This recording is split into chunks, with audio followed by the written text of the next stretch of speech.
Perdón. Baruch Hashem, Baruch Hashem. Bienvenidos a Raíces de la Fe, hermanos. Bienvenidos y todo el mundo decimos Shabbat Shalom. Amén. Es un regocijo poder estar con ustedes compartiendo a través de las redes sociales y contentos de poder compartir, aprender, entender mejor los conceptos que la Torah nos va revelando. Y hermanos, qué bueno es poder decir con mucha confianza y con sinceridad y humildad. No lo sabemos todo, ¿verdad que no? Seguimos aprendiendo. Seguimos aprendiendo porque la Torah es el árbol de vida. Es imposible secar ese pozo. Siempre va a haber suficiente agua para toda ocasión, para toda situación de vida, porque de eso se trata, es el árbol de vida. Bienvenidos a nuestra Kehilá a través de este ámbito cibernético. Nos es de gran privilegio, honor y placer poder compartir con ustedes. Somos Raíces de la Fe y estamos aquí en el área de Irving, Texas. Les damos la bienvenida para cuando ustedes deseen pasar y compartir con nosotros de antemano. En esta tarde, como ustedes lo pueden ver, estamos estudiando la porción de la Torah Ha'azinu. Ha'azinu. O algunos dicen a veces Ha'azinu, pero esto significa escuchen. Escuchen. Y bien interesante porque a veces la gente entiende automáticamente que es Moshe refiriéndose al pueblo. Amén. Amén, se está refiriendo al pueblo, pero si usted analiza, ¿verdad?, el por qué esta porción es llamada Ha'azinu, ¿ok? Escuchen, es por las primeras palabras en la porción, como todas las porciones son nombradas de esa manera, con una palabra específica, con una frase específica que se dice en los primeros versículos. Y en este caso, el escuchen se está dirigiendo a los cielos y la tierra. Se está dirigiendo a los cielos, sí, se está dirigiendo al pueblo, pero es que todos están siendo, como dicen en inglés, sumados. Están siendo llamados a compadecer ante Hashem para, como quien dice, firmar con actos de presencia que han escuchado lo que Dios requiere de ellos para que el pacto se cumpla. Y no solamente que ellos cumplan el pacto que Dios les está disertando, que Moshe ha estado disertando por 37 días consecutivos y hoy continúa siendo el último día. ¿Okay? Las últimas 3 porciones o 4 porciones de la Torah tienen que ver con este último día que está tan lleno de actividades para Moshe. Pero Ha'azinu tiene una especialidad, es una canción. Es un solo capítulo, pero es una canción poema que Dios, el mismo Padre, le manda a decir a Moshe que él tiene que escribir esta canción. Y hemos explicado en años pasados que de qué manera la gente memoriza eventos de una mejor forma, cantando. Es cantando, porque cantando entra más rápido el espíritu y de esta manera Dios quiere que el pueblo cante esa canción, pero que le sirva es una fórmula multiforme, valga la redundancia.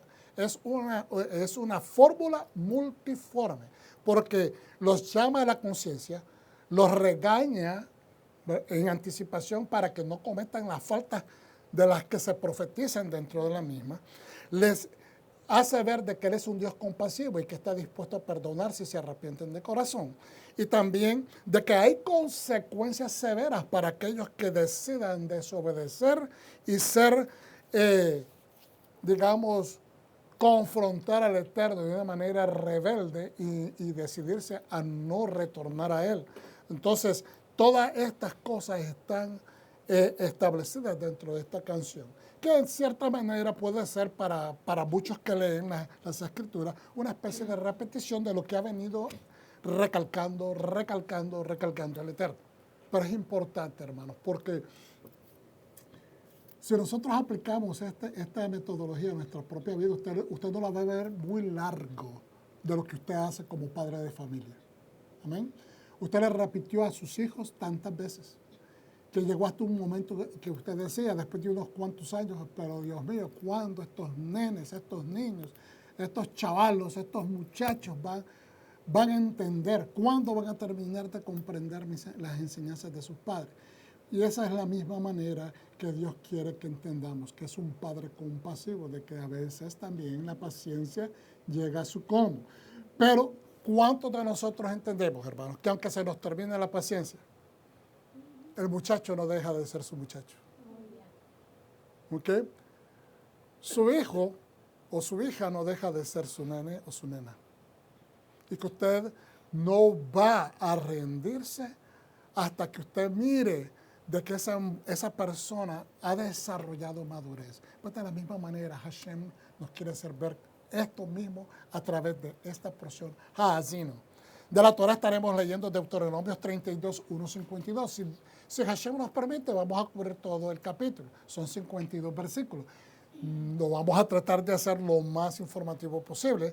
No queremos aburrirnos, queremos que entendamos que esta es la manera que se estudia la Torah. De los profetas tenemos a Oseas o Joseas 14, 2 al 10 y Joel 2, 15 al 27.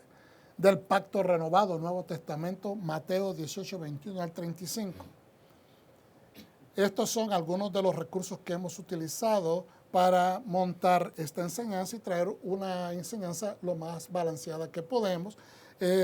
Consultamos de latorah.com, que es un website académico, también del comentario del contexto cultural de la Biblia por John Walton y algunos otros eruditos que se suman a esta obra, de la Torah Insights, que son ensayos escritos por diferentes líderes del mundo judío alrededor del mundo, y de Deuteronomio, el comentario de JPS o de JPS, del Humach, el Kriya Mitzvot, algunas cositas de El Corazón de la Torah y Torah.org. Estos son los recursos y obviamente se toman pedacitos de acá y pedacitos de allá para poder compartir esta información con todos ustedes. Hermanos, yo quiero serles franco. A veces las personas pueden pensar de que uno trata de traer todo esta información, que es demasiada información, pero voy a decir, yo no pretendo saber mucho, yo no pretendo saber todo. Líbreme el Señor de alguna vez creerme de ser algo. No me creo erudito, no me creo maestro. Yo soy un pastor que lo que deseo es aprender para traer una enseñanza al pueblo y que el pueblo crezca, madure, que nos enseñemos todo. ¿Okay? Pero es algo importante. Había una de las locuciones latinas que yo aprendí, creo que allá por muchos años atrás, no quiero decir, hace muchos años, pero en sexto grado, imagínense, de primaria, yo aprendí de las locuciones latinas y había una de ellas que me llamó siempre la atención. Sabio con el libro abierto. Y por mucho tiempo nosotros jugamos, por lo menos yo fui enseñado de esa manera, a asumir cosas, a hablar de más, a hacer conjeturas por mí mismo. Por eso a veces yo le digo a ustedes, esto es mi opinión. Cuando yo estoy haciendo conjeturas o estoy dándole mi opinión basado en cosas que he aprendido, no es que yo me creo sabio, ni que me comparo con un sabio, ni que creo que yo tengo una opinión mejor que nadie, pero mi razón para decir esto es mi opinión es para separar del resto de la información que estoy compartiendo. ¿Por qué? Porque yo prefiero ser un sabio con el libro abierto. Ahora he aprendido que es mejor ser sabio con el libro abierto. Antes eso era una acusación para que se le hacía a una persona como quien dice, bueno, pues, si eres sabio con el libro abierto. Bueno, es que todos nosotros aprendemos los diferentes niveles de sabiduría. Hemos estudiado y todo lo que hemos aprendido ha sido porque hemos estudiado un libro, hemos estudiado una cartilla, hemos estudiado, digamos, como dicen en inglés, pick the mind of your teacher. Hemos adentrado en la mente de tu maestro. Y ese maestro aprendió de otros libros. Y los maestros de que él aprendió, aprendieron también de otros maestros y de otros libros. Entonces yo prefiero hoy en día ser honesto con todo el mundo porque nosotros no lo sabemos todo. El que lo sabe todo es Dios. Y yo prefiero ser sabio con el libro. Por eso a veces traigo información que son exceptos cortados de información tomada de libros, ¿verdad? para compartirlos con ustedes, porque es necesario que nuestra fe esté basada con elementos o de elementos de personas que han pagado el precio de estudio. Y esto a diferentes niveles religiosos, históricos, ¿verdad? O académicos, y es importante que compartamos esto. Entonces, del libro de Deuteronomio ya sabemos que hay 200 mandamientos. Esta es la 10ª porción del libro de Deuteronomio. Estamos al final. La próxima es la última. Entonces, esta es la parashá también, número 53 en el ciclo anual de estudio de la Torá. Y en esta porción no hay mandamientos nuevos. No hay mandamientos en la porción Ha'azin. ¿Ok? Y ahí usted tiene el resto de los libros. ¿Cuántos mandamientos? En cada libro de la Torá, cuántos son prohibitivos y cuántos son performativos, y el total que suman a 613 mandamientos. Vamos a hacer la oración ahora todos juntos, hermanos. Repitan conmigo, por favor. Berehu et Adonai habevogá. Baruch atah Adonai Eloheinu melech haolam asher baharbanu mikol ha'amim venatalanu et torato. Amén. Bendigamos a Adonai y bendito es Él. Bendito eres, Adonai, nuestro Elohim, Rey del universo, quien nos escogió entre las naciones y nos instruyó con su Torah. Bendito es Adonai, dador de su Torah. Amén. Bueno, antes de comenzar a leer de la Torah, quería compartir con ustedes este pensamiento en referencia a la porción Ha'azin. Esto es del libro Perlas de Sabiduría de Rabino Jonathan Eibeshut, pero está pronunciando eso correctamente, que fue un gigante de la Torá, predicador y cabalista. Y esto fue traducido por el rabí Jacob Barber. Y esto dice así, este pensamiento es bien interesante porque se aplica a lo que dicen Devarim 32.2, el capítulo que vamos a estudiar hoy. Mi lección, dice Hashem, o Moisés. Moisés está personificando la voz de Hashem. Y él está enseñando estas últimas cosas, no diciendo así dice Hashem, sino lo está diciendo así les enseño yo, pero es la voz de Hashem. Mi lección goteará como la lluvia, profetizando el mismo Dios de que va a haber abundancia de su palabra sobre la tierra. El libro por excelencia que se ha vendido, el bestseller mundial de todos los tiempos, es la Biblia, escrita en casi todos los idiomas y dialectos del mundo. Mi palabra fluirá como el rocío. Esto está en Devarim 32.2. La palabra lluvia se refiere a los sedakim, a los justos de cada generación, que son pocos en número. Fíjense bien, la palabra de Dios va a abundar, pero aún así los sedakim, los justos, van a ser escasos. Por eso yo siempre les digo, hermanos, no esperemos ver del mundo acciones de justicia, porque estamos pidiéndole frutos al árbol equivocado. Los que siembran los frutos de justicia son los hijos del Eterno, los que conocen su voluntad, los que comen del árbol de vida. Se los compara con la lluvia. Así como la lluvia no cae todo el tiempo, de la misma manera los sedakim, los justos, son pocos en número. Hermanos, nosotros somos lluvia. Por eso es importante que cuando haya alguien en necesidad de lluvia, porque está seco su espíritu, que nosotros le llovamos. Y a veces, aunque nosotros andamos vacíos, nuestra nube está vacía. A veces porque descuidamos nuestra fe, a veces que descuidamos tal vez rellenarnos con la palabra eterna, pero a veces, aunque estemos así y notamos que alguien está seco, no deje de gotearles unas cuantas gotas de esa lluvia suya, de lo que usted ha acumulado, por muy pocas que usted tenga. No diga, no tengo tiempo, porque en el tiempo que usted esté necesitando, usted va a querer que Hashem también le dé tiempo y le gotee lluvia. Es importante tener estos conceptos bien claros. Así como la lluvia no cae todo el tiempo, de la misma manera los sedakim justos son pocos en número. Y esta última parte del pensamiento me tocó el alma. La palabra rocío se refiere a la persona promedio.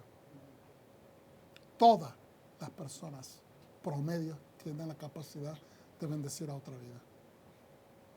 Así como el rocío se encuentra constantemente todas las mañanas y todas las tardes. La persona promedio siempre está presente. Siempre lo vamos a tener, hermano. Mire, no la persona normal promedio tiene rocío, aunque ella misma no se lo note. ¿Ok? Y siempre van a haber este tipo de personas en el mundo.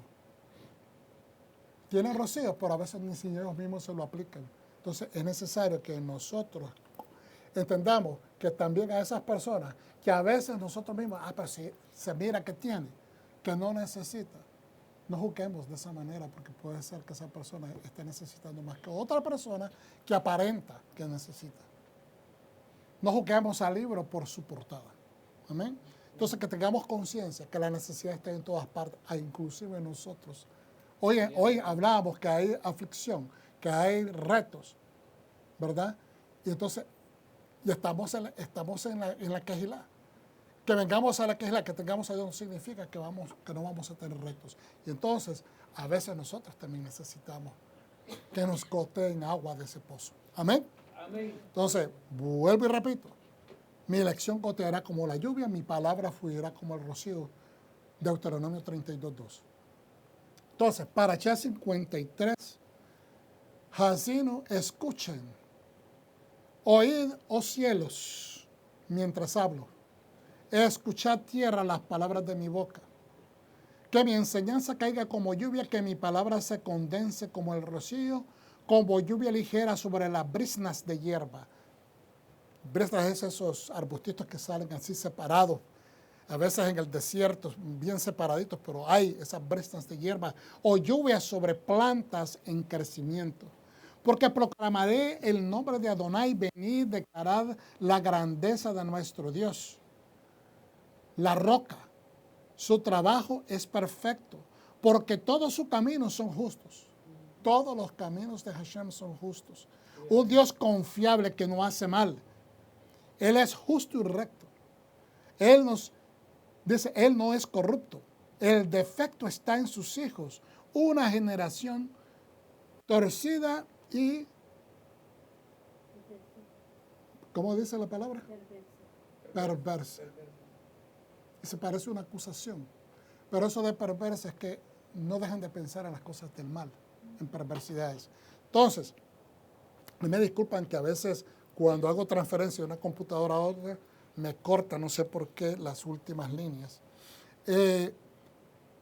Pero fíjense bien, oíd cielos, escuchen tierra. Vamos a ir analizando poco a poco. En Samuel, segunda de Samuel 22:3 dice, Dios mi roca en quien me refugio, mi escudo, mi fuerza salvadora, mi fortaleza y mi refugio salvador. Dice, Salvador mío, me has librado de la violencia. A eso se está refiriendo. Dice, oíd cielos. Los está poniendo como testigos, pero entendamos el contexto. ¿Por qué los está trayendo? ¿De dónde viene nuestra salvación? Viene desde los altos. Por eso es que dice, vuelvan a ver en los montes. Está refiriéndose a las alturas. No es necesariamente al monte, porque la ayuda no viene de la montaña, no viene de los montes. Se está refiriendo porque en la antigüedad el concepto, la cosmología antigua era que los dioses hacían sus casas en la montaña, hacían sus templos o sus moradas en las montañas. Entonces se está refiriendo a la fortaleza, a la capacidad de Dios de ser Dios y ser la salvación de su pueblo. Pero los está llamando como testigos. Entonces, escuchar tierra. ¿Y qué quiere decir esto? También se está refiriendo que los está poniendo como testigos. ¿Por qué? Entendamos. Los cielos es el reino de Hashem, ese reino que nosotros no vemos. El reino de los cielos. ¿Ok? Pero hay un reino. ¿Ok? Entonces, y escuchar tierra se refiere al reino sobre la tierra. Es decir, Dios está llamando a los cielos y la tierra como testigos visuales. Quizás no necesariamente para que intervengan, porque no tienen capacidad de intervenir solos o por autonomía otorgada a ellos, sino se está refiriendo a que tienen que haber testigos visuales. Los está llamando para que traigan a contabilidad al pueblo. Entonces, también entendamos de que este nombre de de cielos y tierra siempre se usan como pareja. Si usted lo mira a través de toda la escritura, siempre Dios los está usando como pareja, porque se necesitan ¿cuántos testigos? 2, y cuando hay duda, 3, para que una cosa quede asentada. ¿Cuántos dicen amén? ¿Okay? Entonces, uno de los nombres que se usaba también era Padatsur. Padatsur, que es prácticamente pues, un nombre divino, es la roca redentora. Padatsur es como la roca de mi redención. ¿Okay? Se usa también en las escrituras. Se usaba para otras deidades también en el pasado. Yo le voy a traer un contexto, no para confundirlo, sino para que ustedes entiendan que Dios está utilizando el lenguaje que la gente de la antigüedad entendía. Entonces, a veces hay personas que dicen, pues usted está diciendo que Dios se copiaba de las otras naciones. No, es al revés. Acuérdense que al principio no habían naciones. Era el pueblo de Dios. Él creó a Adán y Eva y la descendencia de Adán y Eva. A medida que se fueron aumentando y la gente fueron creciendo en comunidades, en tribus, se fueron separando, pues cada persona o cada tribu empezó a adoptar costumbres que no eran necesariamente la voluntad del Eterno. Entonces, se usaban también este nombre roca mía para otras deidades en otros pueblos paganos. ¿Ves? Entonces lo que estoy tratando de explicar es que Dios utiliza el lenguaje que ya tenían en uso el pueblo de Israel a la salida de Egipto para poder manifestar un entendimiento que ellos pudieran palpar, que fuera tangible, manejable. Entonces Dios les empieza a dar el entendimiento que estos atributos, el que realmente los merece soy yo, porque yo soy el verdadero Dios. ¿Estamos entendiendo? Estos atributos que las otras naciones se los atribuyen a dioses muñecos, a dioses de piedra, a dioses de madera, de otros materiales, ¿verdad? Esos atributos verdaderos. Yo soy el merecedor de esos atributos, porque yo soy el Dios verdadero. ¿Okay? Entonces, después dice más abajo, la roca, ¿verdad? Que está con asterisco. A esto se está refiriendo, ¿verdad? De que Él es la roca de salvación. Y está poniendo al cielo y la tierra, como les dije, ¿de dónde va a venir mi socorro? Viene de lo alto, viene de Hashem. ¿Ok? El que establece los cielos y la tierra. Nuevamente. ¿Ok? Tenemos que aquí otra consistencia. Y también entendemos que la roca se refiere a fundamento, se refiere a caminar fuerte, se refiere también a salvación, pero se refiere a seguridad. Yeshua nos da un ejemplo bien clásico en las escrituras del Nuevo Testamento cuando nos dice, ¿verdad?, que el hombre que asienta su casa cuando la está construyendo sobre la roca va a tener firmeza y aunque vengan el vendaval, aunque vengan aguas torrenciales, no la van a botar. Pero no así aquella persona que establece el fundamento de su casa sobre la arena.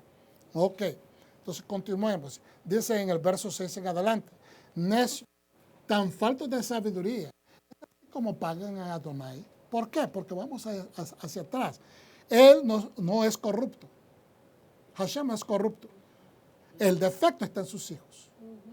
La inconsistencia está en los hijos desobedientes, no en todos, en los desobedientes. ¿Okay? Una generación, ¿qué dice? Torcida y pervertida. ¿Okay? Se está refiriendo a los desobedientes, pero vuelve a ver acá, hermano. Si usted, la semana pasada creo que se hizo alusión a esto, no sé si lo aclaré muy bien. Si nosotros nos quedamos callados y no protestamos por las sinvergüenzadas que suceden enfrente de nuestros ojos, una persona que maltrate a alguien, una persona que esté haciendo injusticia, una persona que esté haciendo actos de robo, la gente hoy en día dice, yo no me quiero meter en eso no es mi problema, y voltean la cara. No estamos siendo testigos del reino de Dios entonces. Estamos asociándonos, aunque usted no tenga que ver nada con eso, pero al omitir la justicia, usted se está haciendo cómplice del ladrón. Usted se está haciendo cómplice del injusto. Y entonces la gente es al contrario. Eso es exactamente lo que el enemigo metió en las sociedades para decir, yo no me meto con nadie. Yo no me meto en problemas ajenos. Pues, ¿sabe qué? Eso no es lo que dice la Torah. Todo eso es contradictorio a lo que nos enseña la Torah, porque somos el cuidador de nuestro hermano. El cuidador de nuestro hermano no es que usted se responsabilice de darle de comer todo el tiempo, de pagarle los biles todo el tiempo, no. Usted es responsable de su hermano de corregirle. En ese contexto es que la Torah nos está enseñando que si queremos una sociedad homogénea, que se parezca a lo que yo estoy practicando en mi casa, que se parezca a lo que yo quiero que mi comunidad se vea para que no me afecte a mí, no afecte a mis hijos, no afecte a mi vecino. Entonces tenemos que procurar, ¿verdad?, esparcir los mismos pensamientos y los mismos valores morales. De otra manera, vamos a terminar siendo infectados. ¿Por qué? Porque decidimos callar. Entonces, la Torah es bien clara en esto. Entonces, por eso dice acá, necios, tan faltos de sabiduría. Es así como pagan a Adonai. Él es tu Padre quien te hizo suyo. Fue el quien os formó y preparó. ¿Recuerda cómo eran los viejos tiempos? Todos siempre hablamos de los viejos tiempos cuando las cosas no estaban tan mal como están hoy. Piensa en los años a través de todas las edades. Pregúntale a tu padre, él te lo dirá. Las cosas no eran como las estás viendo hoy. Perdón que se me enredó el pensamiento. Las cosas antes, yo no soy tan viejo, tampoco soy tan joven, pero yo me acuerdo que las cosas no estaban tan mal, hermanos. Mire, cuando yo recién llegué a los Estados Unidos hace muchísimos años atrás, más de 45 años atrás, ahí le digo. Entonces, la gente dejaba las bicicletas en la calle. Los niños dejaban todos los juguetes en la calle, en cualquier barrio. Ahora no en muchas colonias o barrios puede hacer eso. Se pierden rápidamente. Se esfuman. Recuerda cómo eran los viejos tiempos, piensa en los años a través de todas las edades. Pregúntele a tu padre, él te lo va a decir. Tus líderes también, ellos te informarán. Cuando el Elión dio a cada nación su herencia, cuando dividió la raza humana, asignó los límites de los pueblos según la población de Israel. Está hablando de orden. Cuando usted está viendo esto, está hablando de orden, no de caos. Él está organizando. Pero la parte de Adonai era su propio pueblo. En eso se esmeró Hashem. En él los puso, involucró, se invirtió para que su pueblo tuviera todo lo que estamos estudiando en la Torah. Jacob, su herencia asignada, él mismo se la asignó. Nadie se la impuso a Hashem. Hashem le dijo, tú eres mi heredad. Tú eres mi herencia y yo soy tu herencia, recíprocamente. Entonces, cuando habla del Elión, el Altísimo, porque este término del Elión generalmente es usado como epíteto. ¿Qué es un epíteto? Es la marca, lo que te diseña a ti, lo que, tal vez esa no es la mejor palabra, lo que te da la marca que dice, mira, esa persona, un ejemplo, ojalá que no sea así, es un gruñón. Cuando la gente te dice, fulanito está, el gruñón, eso es un epíteto. La marca de esa persona es ser un gruñón. Qué feo es que la gente diga de que una persona que se dice ser hijo del Eterno sea un gruñón. Bonito fuera que dijeran, no, eso es un justo, es una persona recta, es una persona honesta, es una persona agradable. Entonces, esos son epítetos que la gente utiliza para describir en una sola palabra a la persona. Entonces, el Elión es un epíteto del Eterno, el más alto, no hay otro más alto que él. Adonai Hu Elohim. El Señor es el único y verdadero Dios. Eso es lo que significa, ¿verdad? Adonai Hu Ha Elohim. ¿Okay? Él es el único Dios. Entonces, por ejemplo, miramos en Génesis 14, 18, 24. Yo esto me traje mis notas aquí. Melquisedec, rey de Salem, sacó pan y vino. Era el Cohen de Dios Altísimo, el Elión. Y lo bendijo con estas palabras: bendito seas Abraham por el Dios Altísimo, el Elión, creador de los cielos y de la tierra. Ahí mismo está citando nuevamente los cielos y la tierra, ¿se da cuenta? Como testigos. A veces, si no tenemos el contexto que estamos estudiando hoy, no lo hubiéramos visto de esa manera. Pero ahora estamos viendo que lo está testificando, creador de los cielos y la tierra. ¿Okay? Bendito sea el Dios Altísimo que entregó a tus enemigos en tus manos. ¿Quién trajo ese beneficio? Hashem. Entonces está dando un testimonio de lo que Dios hizo por Abraham. Le está recordando. Porque está estableciendo lo que está a punto de hacer Melquisedec a continuación, es como resultado de lo que hizo Abraham. Abraham le dio el diezmo de todo entonces, ¿verdad? El rey de Sodoma le dijo a Abraham inmediatamente que, fíjense bien, inmediatamente que viene Abraham y le da el diezmo a Melquisedec, ¿verdad? Por esta bendición, ¿ok? Porque él reconoce de que Dios le ha dado la victoria. Inmediatamente se le presenta el rey de Sodoma, quien le había pedido a Abraham que le ayudara a rescatar a sus familiares y a toda la gente que se llevaron de rehenes, incluyendo al sobrino de Abraham, ¿verdad? Lot. Dame a las personas y quédate con los bienes. En otras palabras, le está diciendo, a mí no me interesan las cosas materiales, tráeme mi familia y con eso cerramos la cosa. En otras palabras, él le quería pagar a Abraham por sus servicios. Pero Abraham no fue a hacer eso por simplemente recibir un salario. Él fue allá para también liberar a su propia familia. Pero Abraham respondió, dice, al rey de Sodoma, he jurado a Adonai, Dios Altísimo, he levantado mi mano, dicen en otras versiones, creador de los cielos y la tierra, nuevamente testificando, que son mis testigos, que yo he levantado mi mano a Adonai, que no tomaré ni un hilo ni una correa de las sandalias de nada de lo que es tuyo, para que no puedas decir, yo enriquecí a Abraham. En otras palabras, ya me lo dijo Melquisedec, que el que me enriquece a mí, el que me bendice a mí, el que me ha dado la victoria, es Hashem. ¿Cómo yo voy a venir ahora a traicionarlo contigo? No voy a aceptar dinero de otra persona, de otro rey. Acuérdense que el otro era un rey, sino que yo tengo ya mi rey. Yo he levantado juramento a un solo rey. ¿Okay? Entonces, no hay evidencia convincente, dice estos eruditos, ¿okay? Dice, hasta ahora de que el Elyon haya sido el nombre de una deidad en el antiguo cercano oriente. Es decir, que no predominaba y se conocía una deidad que se llamara el Elyon, sino que era una terminología que hasta los pueblos paganos utilizaban a sus diosas principales, le decían el más alto. ¿Estamos entendiendo? Entonces, eso no significa que Dios se está copiando, sino de que el pueblo de Israel decide adoptar, ¿verdad? Empezando con Abraham, a adoptar esta terminología para reconocer que el único y verdaderamente más alto es Hashem, es Adonai. Él es el verdadero. Por eso que usted no mira el león nada más, sino que mira el león. ¿Por qué? Porque lo que sí se sabe por información histórica, detalles históricos que sí se pueden comprobar, porque hay ¿cómo se dice? Estudios antropológicos y arqueológicos que lo demuestran, ¿ya?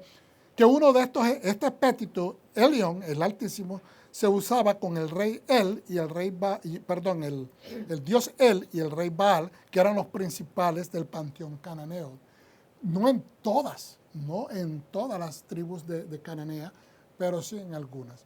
¿Okay? Entonces es importante. ¿Por qué es importante ver este contexto?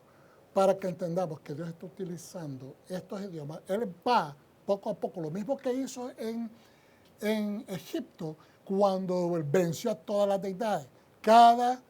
Como lo hemos aprendido, cada uno de los juicios que trajo Hashem en contra de los dioses egipcios, o cada uno de esos juicios era un ataque individual a cada una de sus deidades, diciendo, yo soy el que tengo dominio sobre eso que tú dices que tu muñeco puede hacer. ¿Estamos entendiendo? Entonces, Dios tiene una guerra contra todos los dioses de las naciones. ¿Okay? Y Dios le está diciendo, recuérdense quién soy yo. Yo quiero que con esta canción, con este poema, ustedes lo canten y se recuerden que yo soy el único y verdadero Elohim. ¿Okay? Amén. Amén. Entonces, mira lo que dice aquí. Moshe afirma, dice en este comentario por el rabino Daniel Mehlman, en el libro Torah Insights, o Luces de la Torah, o Entendimiento de la Torah. Dice, no es la Torah una enseñanza vana para ustedes, le está diciendo Moshe al pueblo, porque es su vida. Hermanos, como creyentes, la Torah no es una enseñanza, un estudio vano. La Torah es tu vida. ¿Cómo se llama la Torah? ¿El árbol de qué? La vida. Entonces, ¿qué es lo que da? Vida. Y si no te la comes, pierdes la vida. ¿Estás entendiendo? Entonces, mire, el punto de Moshe es enfático. Un judío, un creyente, acuérdense, judío, uno que ama a Dios, que alaba a Dios, todos nosotros, el pueblo judío y los que amamos al Mashiach, Yeshua, el Mesías judío, ¿verdad? Las naciones en Yeshua, entendemos esto. Un judío sin Torah vive una existencia vacía. Una persona que va a la quejilá, a la iglesia, y no demuestra obras, no demuestra actos de arrepentimiento, no demuestra acciones de gracia, no demuestra acciones de bondad, de justicia, de amor de Hashem en su vida, escucha, pero está vacío. Es decir, entra por un oído, pero se le sale el aire espiritual por el otro. Yo estoy usando eso porque usted sabe que el aire, ruach, es viento en hebreo. Puede ser viento y como es también espíritu. Entonces, la Torah es nuestro Haim, ¿ok? Nuestro, ahí debió haber sido Etz Haim, ahí estaba el escrito, dispensa. Etz Haim, nuestro árbol de vida, es nuestra existencia misma. La Torah es nuestra existencia misma. No le debemos de hacer ojos a la Torah, voltear los ojos, ni de aburrimiento, ni nada porque es nuestro rey, representa a nuestro rey. Entonces, antes de que Moshe suba a la montaña, a Barim, a toda esta, acuérdense que no es una sola montaña, son un montón de montañas de cuyos picos los más altos son el Pisga y el Nebo, son dos. Interesante. Pisga, que se refiere a la punta, y el Nebo, son dos puntas, son los dos más altos de todas esas montañas. Entonces, en el monte Nebo, para morir, se le ordena que componga y enseñe al pueblo un cántico, Hazino, que está en 31 al 43, presentando como un registro de la predicación de Hashem sobre lo que sucederá a Israel en el futuro. Entonces, es una profecía también. Y se lo está diciendo con anticipación, no para decirle, es que ustedes se van a portar mal y así va a suceder. No, se lo está diciendo, ustedes van a caer en error. Hermanos, vamos a ver acá. Todos nosotros, desde que llegamos a los caminos del Eterno, hemos cometido muchas faltas, hemos cometido errores.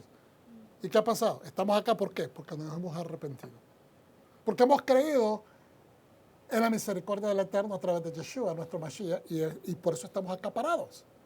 Amén. No por nuestra capacidad. Entonces dice, presentándonos un registro de lo que Hashem le está diciendo a ellos que les va a pasar.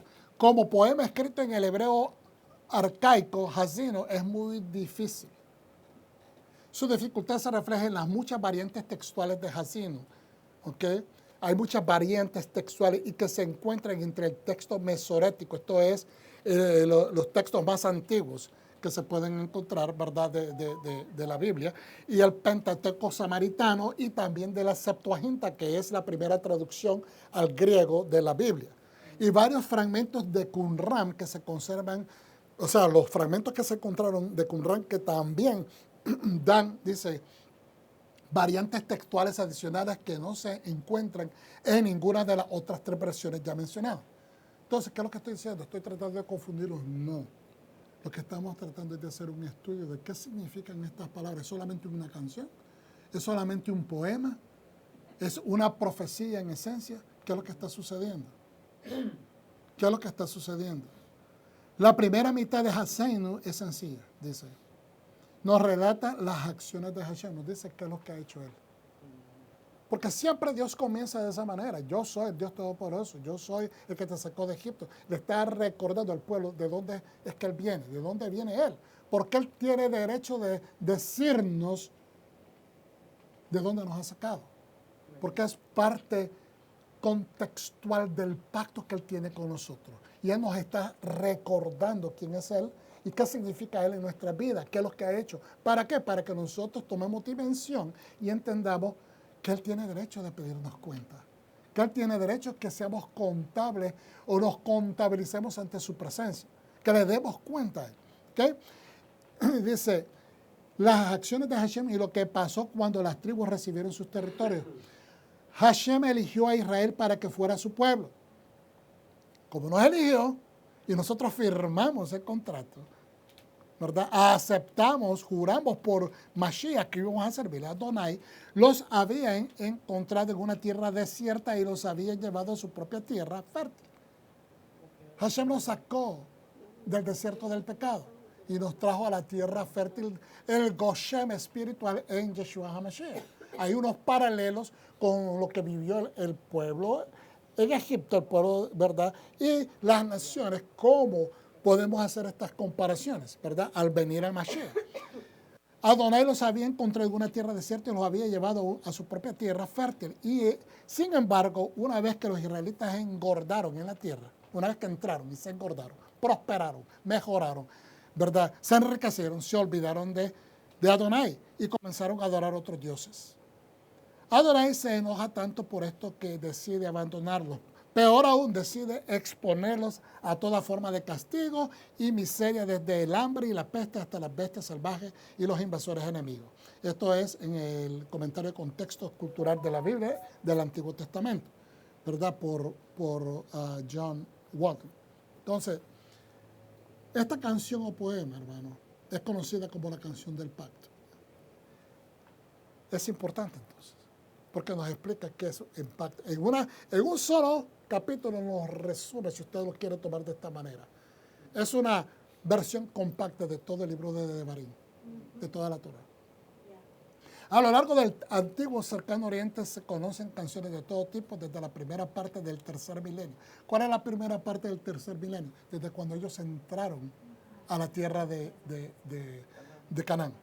Una lista de canciones asirias, ¿verdad?, de alrededor de un siglo antes de David se han encontrado. Hay documentación de esto. ¿Okay?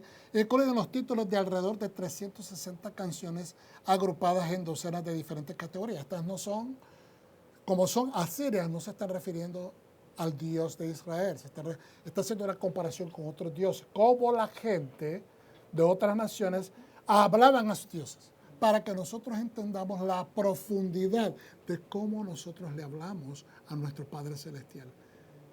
¿Verdad? Que hay una importancia de las palabras que usted selecciona para exaltarle a Él, para proclamarle, para hacer proclamaciones ante el Rey. ¿Okay? Entonces, también hay canciones relativas al pacto en el libro de Salmos. Por ejemplo, el Salmo 89. Usted lee el Salmo 89, hermano, y se va a dar cuenta que es maravilloso. ¿Okay? El cielo y la tierra son invocados en discursos proféticos similares que censuran a Israel por su infidelidad a Dios después de todos sus beneficios. Esto es algo que nosotros no podemos olvidar. Cada vez que nosotros recibamos una oración contestada, una bendición que nosotros esperábamos con anticipación y esmero, por favor, no nos olvidemos. Si nuestras peticiones fueron letanías de oraciones, pidiéndole a Hashem que inclinara su oído, pues no solamente en el momento que recibimos, gracias Hashem, y ya está. Porque eso demuestra que eres agradecido, pero no profundamente agradecido. O sea, recordemos que el bendecidor también necesita ser proclamado, sí, por los beneficios que nos da. Sí, y los seres humanos tendemos a ser así. Nuestros ruegos tienden a ser más largos que nuestras acciones de gracia. Y tenemos que cambiar eso. ¿Okay? En Deuteronomio se invocan a los cielos y la tierra, aparentemente como testigos del pacto del mismo poema y canción. Y como el instrumento, esta canción es como el mismo instrumento de castigo por la violación del pacto. Es un poema, es una canción de recordatorio que como les digo, Dios quiere que recordemos sus beneficios y quién Él es como Dios, el poderoso, pero que también sirve como el instrumento de castigo, porque ahí están, dice, si tú no obedeces, esto va a suceder. ¿Okay? Entonces dice, por ejemplo, en Deuteronomio 4:26, hoy pongo a los cielos y la tierra por testigos contra ustedes, que pronto desaparecerán de la tierra donde van a cruzar el Jordán para tomar posesión de ella. No prolongarán sus días ahí, sino que serán completamente destruidos. No se está diciendo que si hacen las cosas bien esto va a pasar. Si no obedecen, esto es lo que va a pasar. De lo mismo en Deuteronomio 30:19. Hoy pongo a los cielos y la tierra por testigos contra ustedes, que les he dado la vida y la muerte. Nuevamente, una pareja, vida y muerte. Y fíjense bien que son como que se contraponen. Porque ¿qué tiene que ver la vida y la muerte? ¿Qué tiene que ver la luz y la oscuridad? ¿Qué tiene que ver, verdad, los cielos y la tierra? Son dos conceptos, ¿verdad? No es que estén, son todas creación de Dios, pero están como en contraste. ¿Estamos entendiendo? Entonces, lo que Dios dice yo he puesto el bien y el mal. ¿Ok? No es un Dios injusto, nos da el balance. Tú escoges. Eso es lo que está diciendo. ¿Ok? Entonces, la bendición y la maldición. Por lo tanto, escojan la vida para que vivan ustedes y sus descendientes. 31:28 de Deuteronomio. Reúnanme a todos los jefes de las tribus y sus funcionarios para que pueda decir estas cosas en su presencia, poniendo los cielos y la tierra por testigos contra ellos. Constantemente Dios está poniendo testigos porque Él quiere que entendamos que Él es un Dios justo. Un Padre que ha dado la suficiente amplitud de conocimiento, de opciones, y que también no quiere castigarnos, pero dice, si no lo haces, esto va a suceder. Los cielos y la tierra y los dioses en los tratados del antiguo cercano oriente. Entonces fueron notas tomadas de Torah.com, datorah.com, que es un sitio web académico. Se han encontrado numerosos tratados del antiguo cercano oriente. Estos documentos políticos fueron escritos por reyes poderosos para asegurar la lealtad de los pueblos sometidos. Estamos viendo ahora cómo otros pueblos, los reyes de otros pueblos paganos, le daban alabanzas a sus dioses, o cómo ellos también los sumaban los cielos y la tierra y cosas por el estilo. Sus disposiciones iluminan aspectos clave del Deuteronomio, incluida su demanda de lealtad que los israelitas le daban exclusivamente a Hashem. ¿Okay? Y las maldiciones amenazantes en su conclusión. En términos más generales, Adonai asume el papel que normalmente desempeña el monarca humano. En otras palabras, el pueblo reconoce a Adonai como un monarca, ¿verdad?, celestial, pero como las naciones, en contraste como las naciones reconocían a sus reyes, deificándolos, levantándolos como que si sus reyes eran dioses. ¿Okay? Entonces, Adonai asume el papel que normalmente desempeña el monarca humano en relación, es decir, Dios quería, por lo tanto, que el pueblo se relacionara con él tangiblemente, cercanamente, que fuera relacionable. Porque si no puedes ver a Dios, no lo puedes tocar físicamente, pues por lo menos con palabras, Dios quería que el pueblo se acercara. Entonces Moshe hace una obra tremenda, maravillosa, tratando de hacer a ese Dios que ellos no pueden ver cercano. Por eso es que nosotros podemos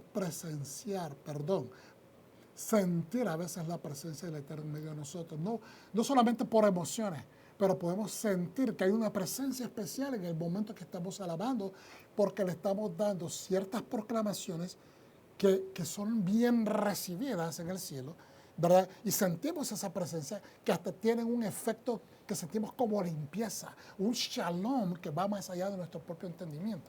¿Okay? Entonces, y los mandamientos bíblicos son equivalentes a las estipulaciones del tratado. Los reyes decían, yo quiero que tú hagas esto, y este es un contrato que yo contigo, estas son las estipulaciones. Pues igualmente, los mandamientos son los requisitos que Dios quiere que cumplamos para que cumplamos con lo que Él nos está pidiendo que debemos de hacer. El llamado de Moshe al cielo, dice, y a la tierra es comparable a las invocaciones de los testigos divinos ante los cuales se solemnizaron estos antiguos tratados. Voy a explicar eso. Al invocar a los cielos y la tierra como testigos, ¿ok?, también se está solemnizando. Está diciendo, esto es algo legalmente viable. Se le está poniendo como una especie, no solamente espiritual, se está diciendo que esto es legalmente, procede legalmente. En la antigüedad así era.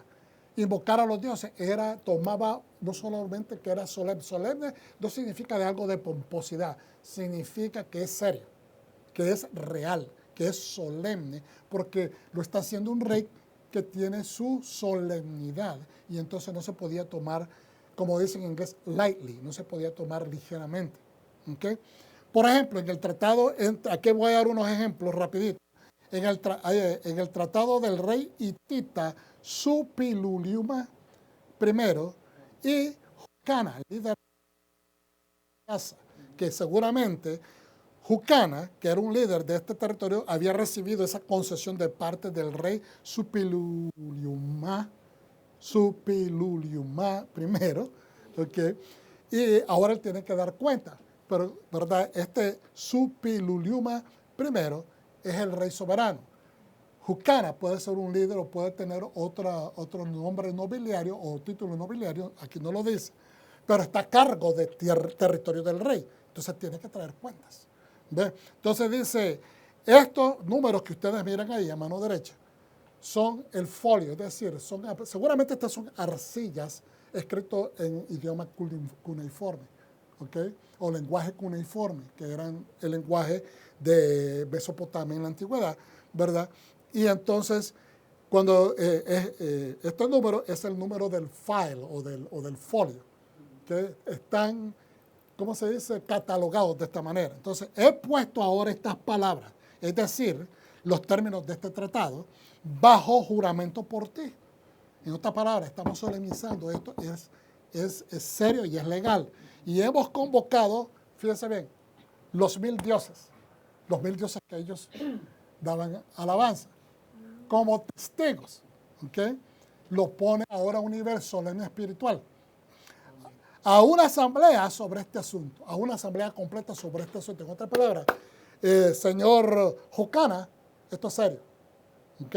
Entonces, a continuación, los ejemplos siguientes incluyen la mención de algunas de estas deidades. Ahora, este es otro folio, ese número que ustedes miren ahí, entonces este es otro ejemplo.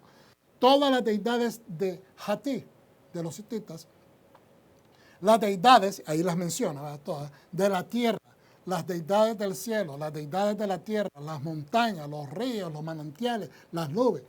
Está hablando del reino de la tierra. El cielo, la tierra, el gran mar, ellos serán testigos. Esto está nombrando a todo lo que él puede nombrar, diciendo, esto es un documento legal. ¿Okay? Esto no fue que se te metió por debajo de las narices y de repente, no, tú estás siendo testigo de que lo que vas a afirmar, hay testigos. Aún más cercano, el lenguaje de Deuteronomio, ahora vamos a ver un ejemplo más cercano, cómo se usa el lenguaje de Deuteronomio.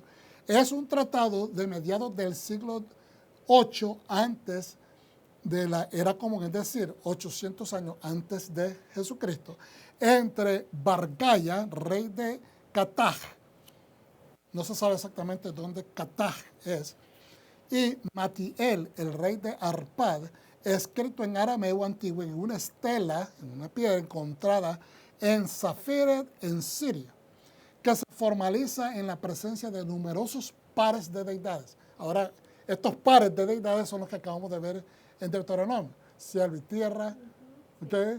Bendiciones, maldiciones, vida o muerte, son los pares que se contradicen. O sea, no es que se contradicen, que son, ¿cómo se dice?, se encaran unos a los otros. Unos son positivos, otros son negativos. Entonces, y dice lo siguiente, dice, pares de deidades nombrados, así como los cielos y la tierra, dos testigos, los montes Gerazim y Ebal. Nunca hemos visto los montes Gerazim y Ebal como testigos. Lo hemos visto como las montañas donde se leen las bendiciones y se leen las maldiciones. Pero ahora lo estamos viendo y los identificamos como testigos donde se están leyendo estas bendiciones, es decir, las concesiones del pacto. Si lo haces bien, vas a recibir bendiciones. Si lo haces mal, vas a recibir maldiciones. ¿Okay? Entonces, los montes Gerizim y Ebal, uno es fructífero, verde, y el otro es pelón, no crece vegetación. ¿Ok? Entonces, ¿qué significa eso? Uno representa las bendiciones y otro representa las maldiciones. Entonces, estela, uno cara, y ahí dan el número del folio, en presencia del cielo y la tierra, en presencia del abismo y de los manantiales, y en presencia del día y la noche. Todos los dioses de Kataj y los dioses de Arpad son testigos de ello. Abrid los ojos, oh dioses. Le está diciendo ahora a los testigos, que son los dioses. Abran los ojos para que ellos puedan testificar correctamente, para contemplar el trabajo de Bargaya, para que contemplen que mis acciones como rey son correctas. ¿Okay? Con Matiel, el rey de Arpad. Entonces, está llamando a estas entidades a decir, ¿sabes qué? Yo soy una persona que está haciendo las cosas correctas y quiero que hayan testigos de mis acciones. El tratado termina con una maldición contra cualquiera que cambie o viole sus términos ahora o en el futuro. Fíjense bien lo que dice en este folio. Y dice, quien no observe las palabras de la inscripción que está en esta estela, Estamos hablando de estos mismos documentos de otras naciones. De esta estela, o diga, voy a borrar alguna de estas palabras. ¿Qué dice el Señor? Ni le aumentes ni le quites. ¿Verdad? Porque eso equivale a que estás rompiendo el pacto. Estás corrompiendo la palabra perfecta de Dios.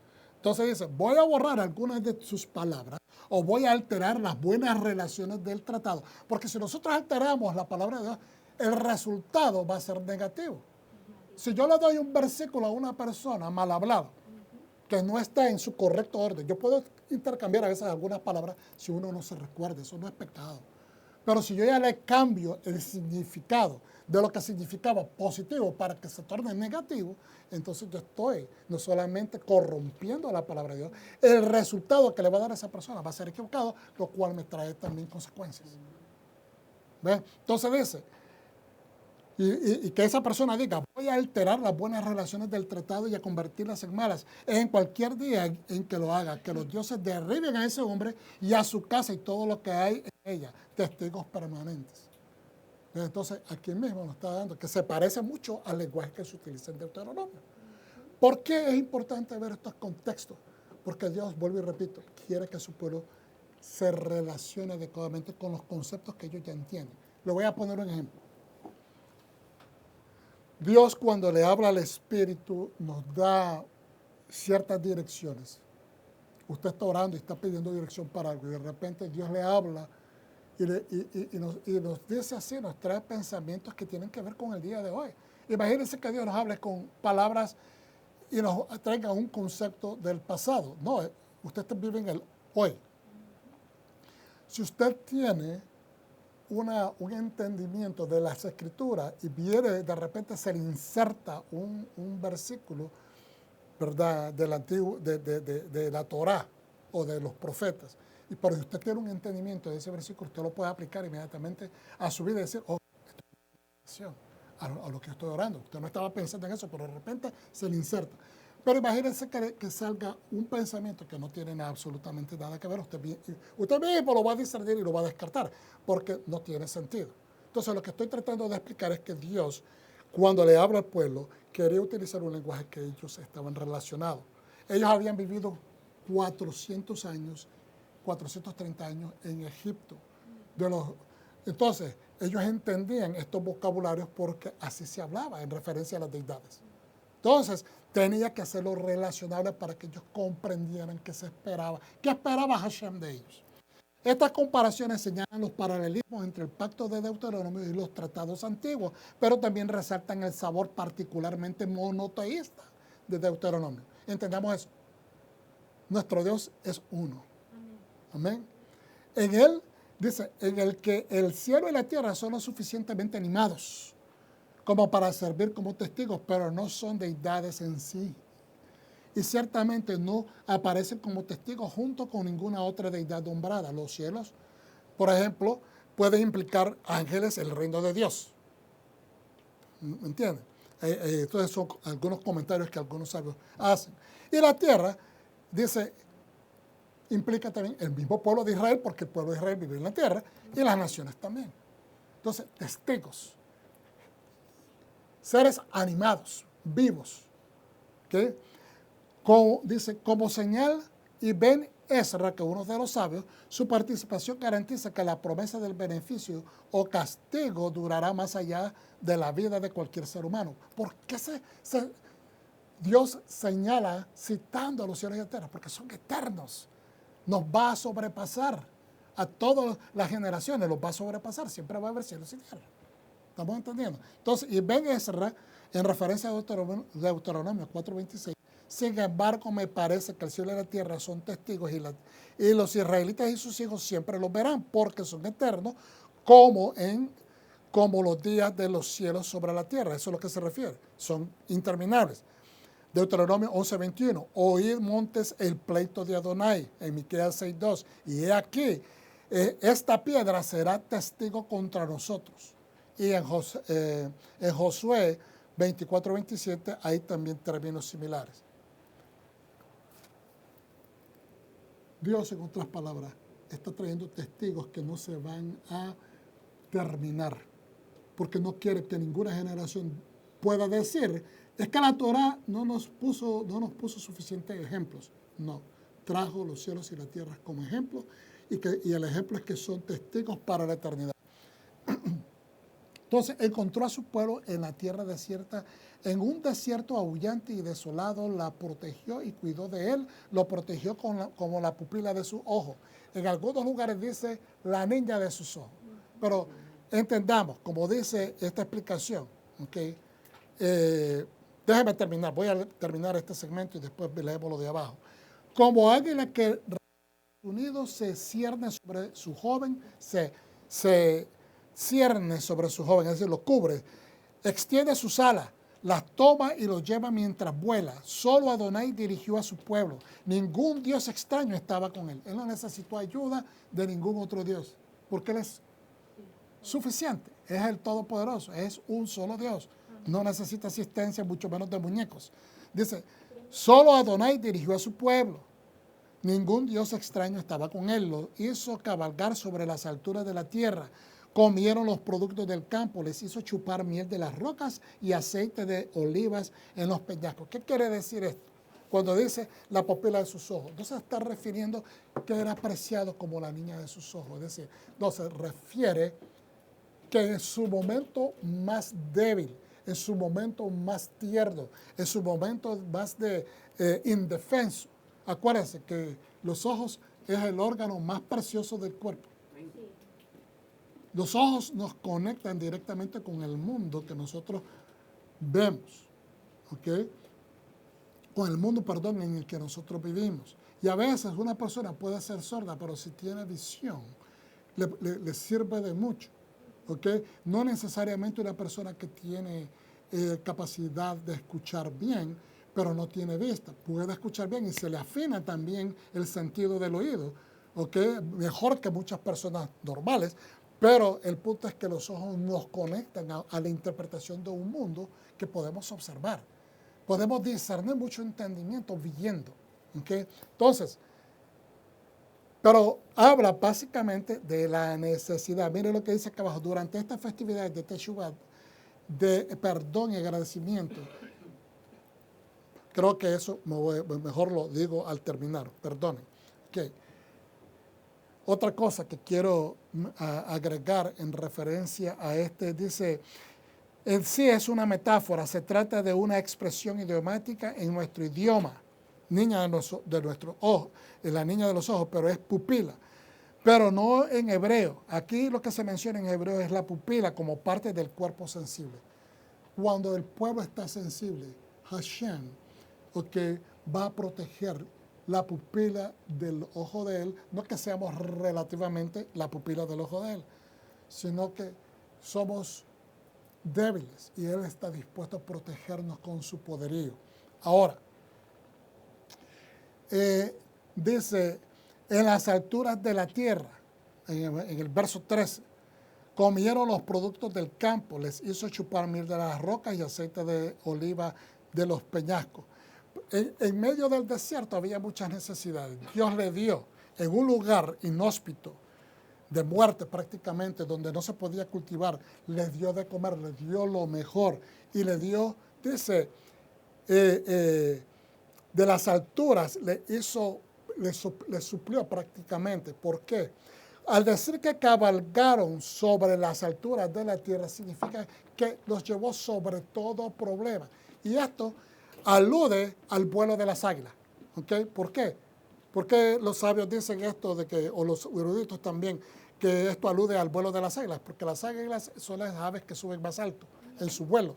Entonces, pueden inclusive subir sobre las mismas tormentas, arriba de las tormentas. Por lo tanto, significa que no importa qué problemáticas se encontraron, Dios siempre los hizo subir.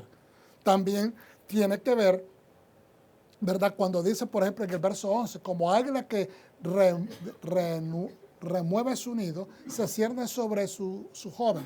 Ella, cuando una ave se va a sentar a empollar o a calentar a sus polluelos, como que zarandea el nido para que se acomode bien. ¿Okay? Tanto la criatura como ella, y después se cierne, lo cobija con su cuerpo. Entonces, y dice de que extiende sus alas, lo toma y lo lleva mientras vuela. Entonces, los que estudian esto, los naturistas, dicen que nunca han visto a una águila que realmente agarre a su polluelo que está cansado y se lo lleve en la espalda. Nunca lo han visto. Pero fíjense bien que la Biblia hace mención de eso. Entonces, algunos naturistas se van en contra y dicen, no, es que entonces no puede ser un águila, debe de ser un buitre. Pero es que tampoco los buitres tienen características nobles como la del águila. Son unas aves reales también, porque ¿verdad? Los buitres son unos animales tremendamente admirables, pero son aves de corroña, comen cosas muertas, ¿ves? Pero tampoco se ha visto que ellos hagan eso, ¿okay? Una ave puede recoger con su boca sus pañuelos, pero que, por ejemplo, se cansa el animal y empieza a descender, empieza a venir en declive, de caída. Entonces dice que la ave, lo que hace el águila es, lo que se supone que es lo que está describiendo este poema, es que el ave viene y se vuela debajo de su polluelo y lo recoge y lo lleva en sus espaldas. ¿Okay?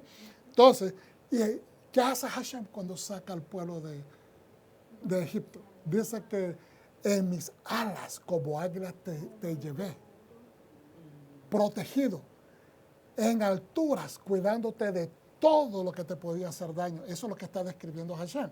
Pues dicen los eruditos también que se está refiriendo a eso mismo. Estos versos aluden a esos mismos versos que se dicen en Éxodo. Y entonces, ¿por qué? Dice, aunque no se ha comprobado por los naturistas que las águilas hagan esto, pero esto significa bien claramente algo espiritual.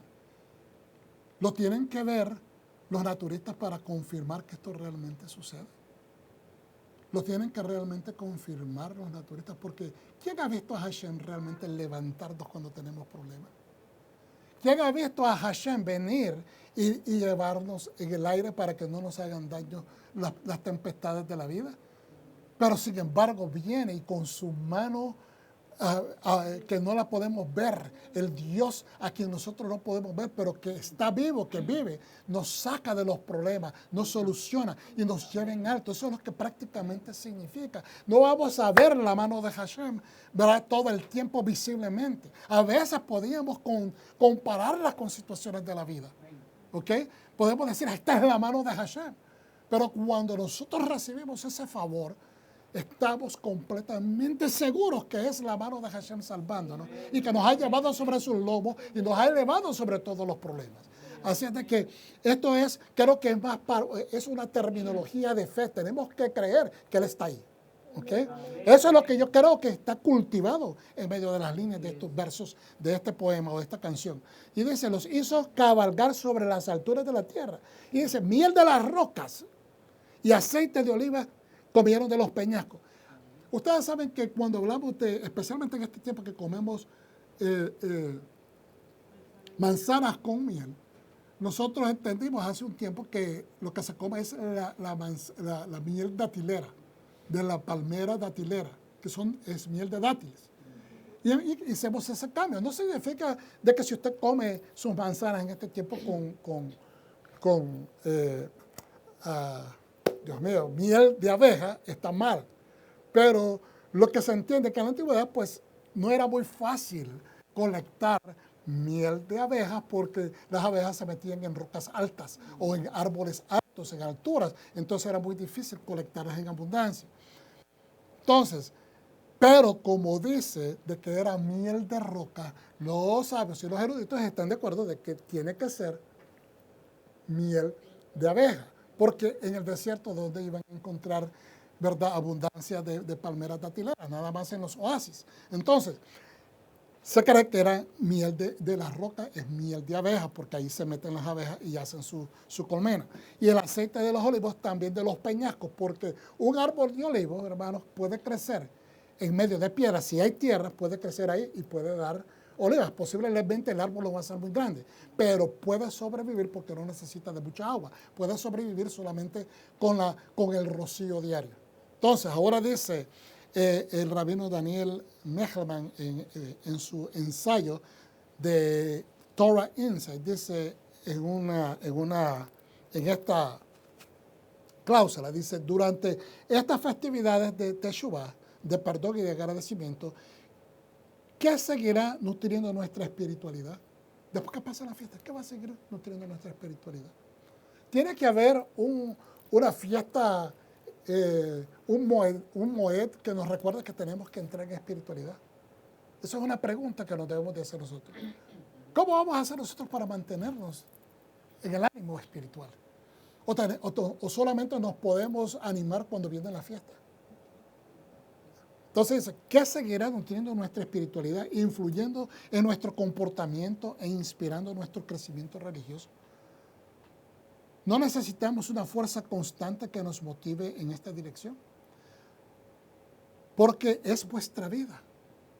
La Torá, y solo la Torá, mantendrá vivo el pueblo judío o el pueblo creyente. Hermano, la Torá tiene que ser autosuficiente, tiene que ser suficiente para nosotros, para reanimarnos.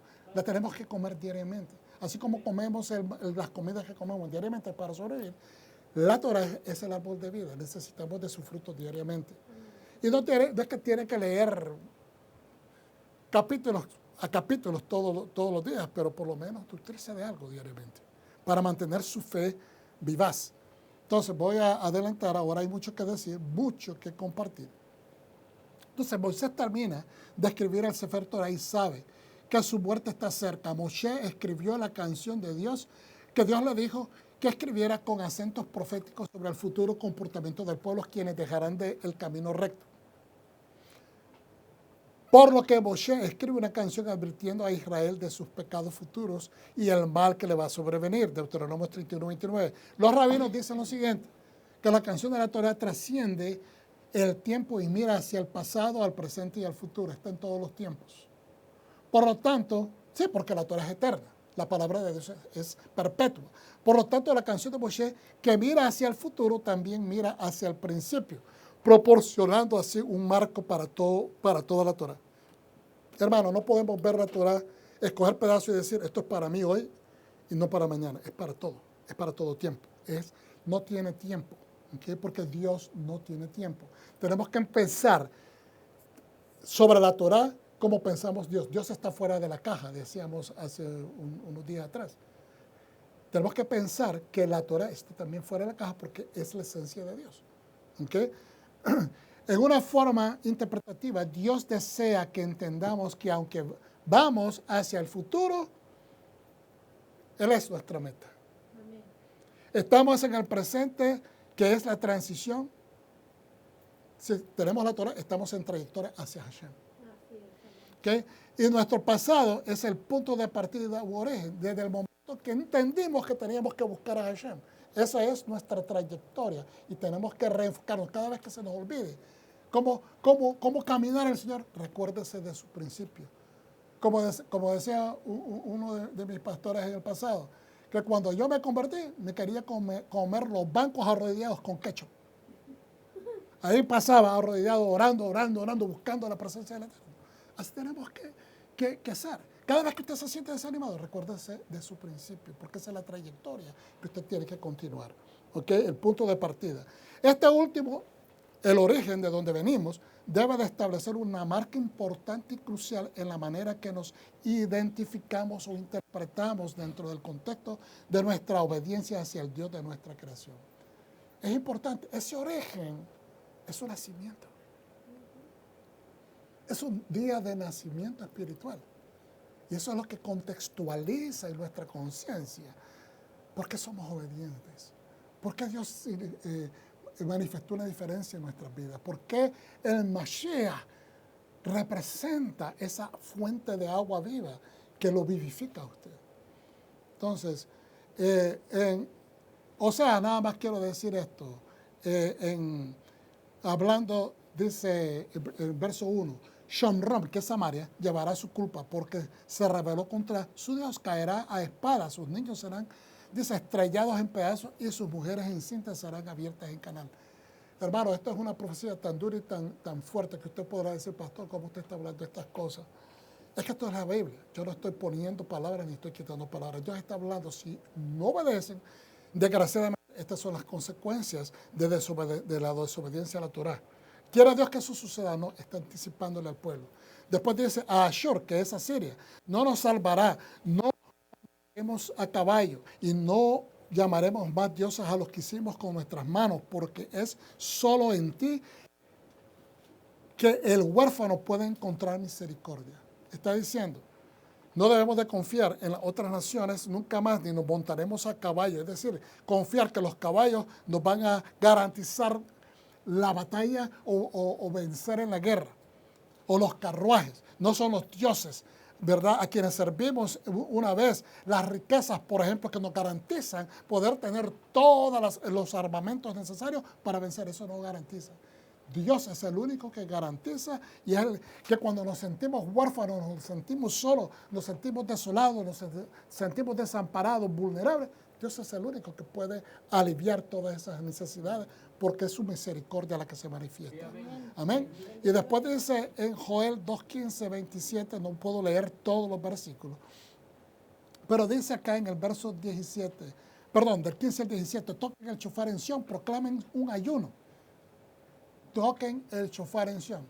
Está hablando ahorita de Yom Teruah. Y después habla, proclamen un ayuno. Yom Kippur. Toquen una asamblea solemne. La asamblea solemne, inmediatamente me surge en mi mente Sukkot. ¿Ok? Entonces, reúne el pueblo, santifiquen la congregación, reúnen a los jefes, reúnen a los niños de pecho también. Que el novio salga de su tálamo y la novia de la cámara nupcial. La acabamos de enseñar y lo enseñamos el año pasado también, el único tiempo donde Dios suma o cita hasta los niños que están de pecho es en el tiempo de Sukkot, cada 7 años para releer el libro de Deuteronomio porque es una renovación del pacto. Por eso es que aquí en estos versos nos está hablando de las 3 fiestas solemnes del otoño. ¿Ok? Suenen el shofar, proclamen el ayuno y santifiquen, establezcan una asamblea, santifiquen en la congregación. ¿Ok? Entonces, y dice en el 17 que los Kohanim que sirven a Adonai estén de pie llorando en el vestíbulo y en el altar. Estén llorando en el vestíbulo y en el altar, es decir, que estén orando. Que digan, perdona a tu pueblo Adonai. Los sacerdotes tienen que ser los conectores a la cabeza. Entre el pueblo y Dios, Leví es el cuello que conecta la cabeza al cuerpo. Que digan, perdona a tu pueblo Adonai, no expongas a tu heredad al escarnio ni la conviertas en objeto de burla entre los gentiles, porque han de decir los pueblos dónde está el Dios de ellos. Entonces, ok, mira bien, ahora termino con esto, Mateo 18, 21, 35. Entonces Kefa se acercó y le dijo, Rabí, ¿cuántas veces puede mi hermano pecar contra mí y yo tener que perdonarlo? Hasta 7 veces 7. Fíjense bien, hermano. 7 veces 7 son 490 veces. Eso significa que usted no tiene que tener fin a su perdón. Usted tiene que renovar su espíritu y renovar el espíritu a las demás personas que lo han ofendido, perdonando, siendo misericordioso. ¿Por qué? Porque Dios es misericordioso. Amén. En otras palabras, nos está hablando Yeshua de que Dios está dispuesto a perdonar. ¿Por qué? Porque si te pide a ti siendo un humano limitado en paciencia, yo no soy usted, yo tengo un límite de paciencia, yo soy un ser humano. Tengo carecimiento de ciertas cosas en mi vida como un ser humano. No soy perfecto. No me estoy justificando. Yo lo que estoy diciendo es una verdad. Todos nosotros tenemos áreas de nuestra vida que necesitamos mejorar. Amén. Y una donde nosotros carecemos, todos los seres humanos, en la paciencia, especialmente en el área de perdón. Entonces, si Dios te está diciendo hasta 7 veces 7, el maestro nos está enseñando que esa es la expectativa del Eterno.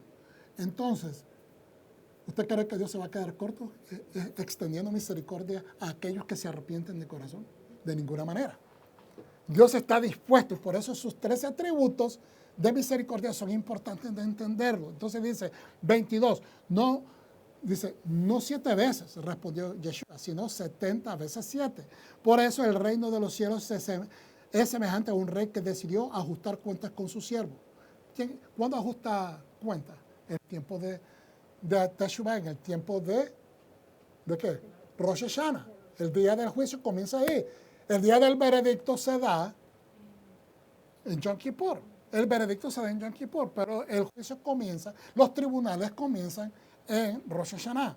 Entonces, dice, enseguida le presentaron a un hombre que le debía muchos millones. El libro de los deudores. El libro de los injustos, que no están contribuyendo al reino. Dice,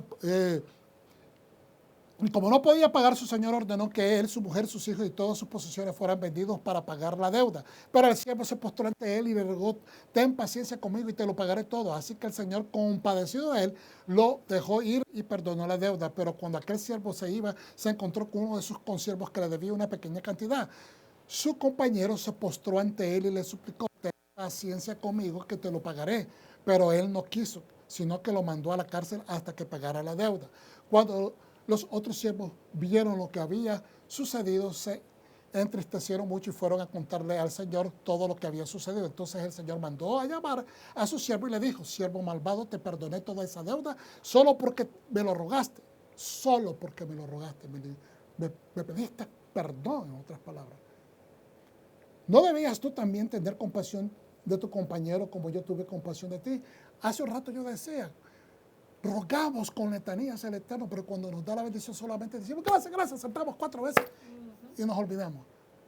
Pero después en el camino podemos encontrar una situación donde alguien necesita y a veces pasamos desapercibidos porque estamos a veces, hermanos, no es una crítica negativa, es un llamado a la conciencia. Estamos muy ensimismados y tenemos que aprender a no ser así. Todos tenemos que aprender a no ser así. Entonces dice, entonces su señor enojado le entregó a los verdugos para que lo castigaran hasta que pagara todo lo que debía. Así que es como mi Padre, dice Yeshua, celestial, los tratará a ustedes si cada uno no perdona de corazón a su hermano. Entonces, mire los pensamientos relacionados con esto. Joseph Dov Soloveitchik, que su memoria sea de bendición, hace eco de este principio en su explicación de este versículo. Y uno, no necesariamente de Yeshua, obviamente no, este es un ortodoxo, pero acerca de lo que está hablando y dice, y un rey reinaba en Yeshurun, Israel, el pueblo amado y elegido, que se refiere al liderazgo de Moshe, rabino de la nación judía. Moshe juzgó un papel único, el papel de rey maestro. El papel, fíjense bien, rey maestro. ¿Qué era Yeshua? Era un rabí, era un maestro. Fue proclamado rey, pero muchos no lo quisieron aceptar. Por eso es que él tiene que ser coronado en el cielo en frente de todo su pueblo y los ángeles. Un reino, dice, un rey maestro, explica el rab, este rabino, Joseph Dov, involucra el intelecto del pueblo. ¿Qué es lo que estaba haciendo Yeshua? Cambiándole la forma de pensar a Pedro y a todos aquellos que estaban escuchando y ahora a nosotros. Es responsable de analizar, clasificar, aclarar y transmitir los detalles de la halajá, de la manera de caminar, de la manera correcta de cómo caminar, el entendimiento de la Torah en nuestra vida, de cómo vivirla. Dice, con precisión. Filtra textos y pensamientos conceptuales, es decir, que tienen esencia de concepto, reconciliando aparentes contradicciones para el perdón. Entonces, Yeshua lo que le está diciendo, este hombre fue perdonado y en vez de ser agradecidos con Dios y perdonarle la deuda al otro, fue y lo zarandeó y lo metió a la cárcel. Pues entonces, para que entienda el mensaje, ¿qué pasó? Dios permitió que los siervos del otro señor lo escucharan y ahora él va a pagar las consecuencias de su insolencia y su mal corazón. Entonces, ¿qué es lo que hace eso cuando escuchamos una historia? Te cambia la perspectiva de vida. Y es así como nosotros debemos de aplicar la Torah. Entonces, la palabra del Eterno lo que hace en la boca de un maestro, ¿ok?, es cambiar tu perspectiva. Y a veces la palabra que escuchamos es dura y no la queremos aceptar. En este tiempo de Teshuvah, de arrepentimiento, de reflexión y perdón, hoy, por ejemplo, es el Shabbat Shuvah, de reposo, de retorno. Cuando nos preparamos para el día de la expiación o del perdón, nos recuerda las palabras de Mashiach Yeshua. Padre, perdónanos como nosotros también perdonamos al que nos ofende. Entonces, si pedimos perdón, tenemos que estar dispuestos a dar perdón en la misma área que está siendo perdonado. ¿Okay? Mashiach Yeshua es la misericordia amplificada de Hashem hacia la humanidad, perdonándonos hasta las rebeliones. Acuérdense, no había perdón para las rebeliones en los templos, pero a través de Yeshua recibimos perdón a rebeliones si nos arrepentimos. Si nos arrepentimos de corazón y solo por medio de un enviado real y la mano derecha que es Yeshua. Rabá Maimónides y los sabios de bendita memoria nos recuerdan los 13 atributos de la misericordia divina, los cuales son los siguientes. Cuando dicen los 13 atributos, solo se recitan al orar cuando la congregación tiene un mínimo en la tradición ortodoxa. Quien recita los selijot a solas saltean los 13 atributos. Pero, hermano, esto está en Éxodo 34:7 y se atribuyen a lo siguiente. ¿Ok? Cuando dice Hashem, o sea, Adonai, Adonai, la primera es, antes que el hombre peque, Adonai es Dios. Después que el hombre peca, Adonai es Dios.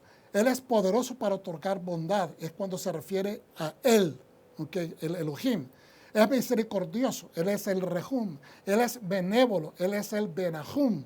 Él es lento para la ira. Erej Apayim. Él es abundante en bondad. Verab Hased. Verdad. Él es el Vehemet. Él mantiene la bondad por miles de generaciones. Notzer Hesed la Alafim. Perdona la iniquidad, no se avon, perdona la transgresión, va feshah, perdona el pecado, ve hataah. Dice, absuelve, limpia el arrepentimiento, mas no al culpable que no se arrepiente. Él es el Naké. Entonces, según los sabios de bendita memoria, Dios le dijo a Moshe que el pueblo judío debía recitar los 13 atributos cada vez que dice que pequen.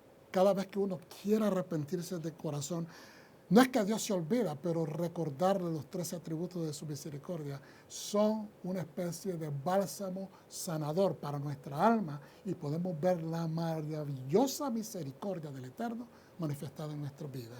Espero que todos hayan gozado de esta enseñanza, hermanos, que el Eterno reciba toda la gloria y toda la honra y gracias por estar con nosotros. Se despide con ustedes, Pastor Gabriel Galán, de Raíces de la Fe.